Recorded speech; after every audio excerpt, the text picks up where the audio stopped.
Halo dokter, menurut dokter, apakah gerakan bridge pose ini memperkuat dasar panggul? Nah, jawabannya enggak ya dok.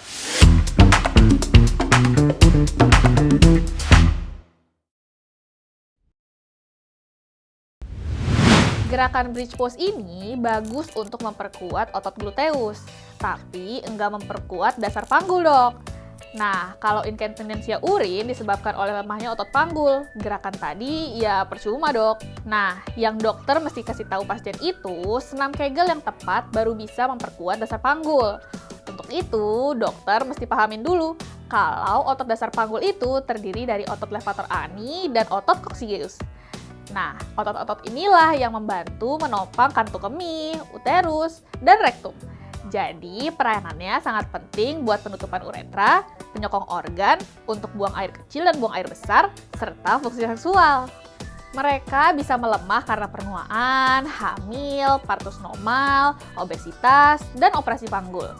Kelemahan ini nih yang mengakibatkan inkontinensia urin, gejala overactive bladder, dan prolaps organ panggul.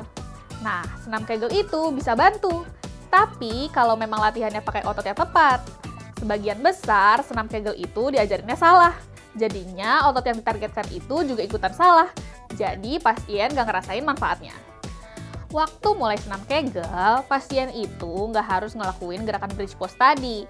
Tapi bisa mulai dari tabletop position, tidur terlentang, tidur telungkup, tidur miring dengan menaruh bantal di antara kedua lutut, atau duduk.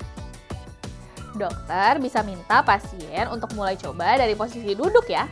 Jadi, minta pasien duduk tegak dan duduknya agak maju dikit ya. Terus nafas normal. Lalu, ini yang penting. Ingat, target kita itu kontraksi otot dasar panggul, bukan otot lain.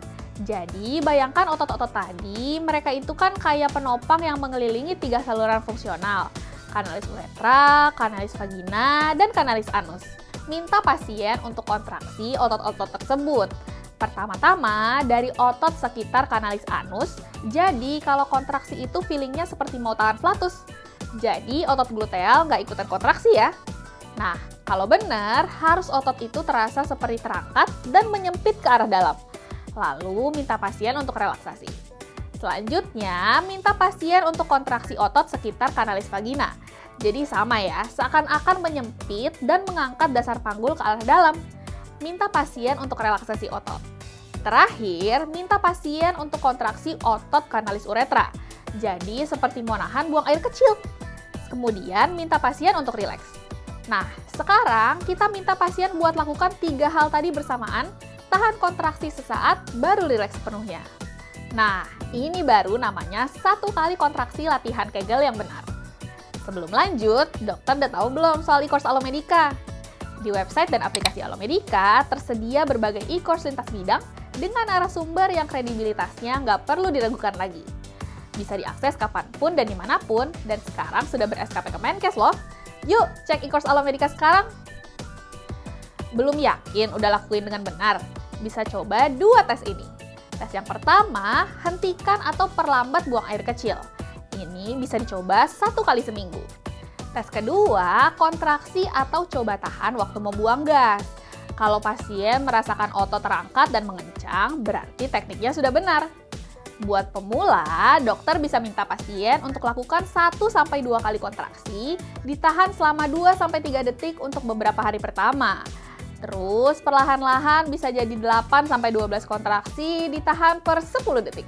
Dengan relaksasi 6-10 detik. Diulang 2-3 kali setiap harinya ya. Biasanya perbaikan dirasakan setelah 2-3 minggu latihan. Nah, itu dia solusi inkontinensia dengan senam Kegel. Like dan share video ini ke rekan sejawat dan pasien dokter. Jangan lupa subscribe channel Alomedica dan nyalakan lonceng notifikasinya. Jadi dokter andal dalam genggaman, salam Alomedica.